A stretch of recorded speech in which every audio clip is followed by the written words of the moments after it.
So guys, may nagtanong, sabi niya, Coach, paano po ba mag-jump shot lalo na kapag depensado ka? Ballers, no, kapag depensado ka, mahirap kasi talaga mag-jump shot, no? Kung meron kang depensa, mga ballers, no, you need to have a separation move, no, para makakapag-jump shot ka.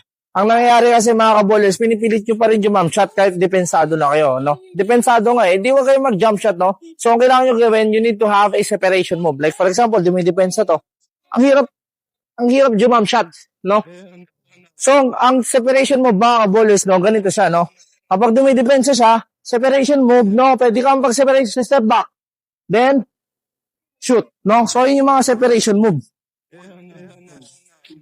So, yan, no? Dribble, separate, step back, then jump shot. So, yung mga separation move na kailangan mong magkaroon, mga kaballers, no? Hindi pwede kasi na puro ka lang diretso tas jump shot, no? Naman mga kaballers, no? Pag nagda-drive, pwede mo rin siya bungguin, then jump shot, no? Para magkaroon o para mag-create ka ng separation, no? Mga kaballers, pwede rin na i-delay mo yung timing, mga kaballers. Pwede rin na, kunwari, mag-drive ka, delay mo yung timing.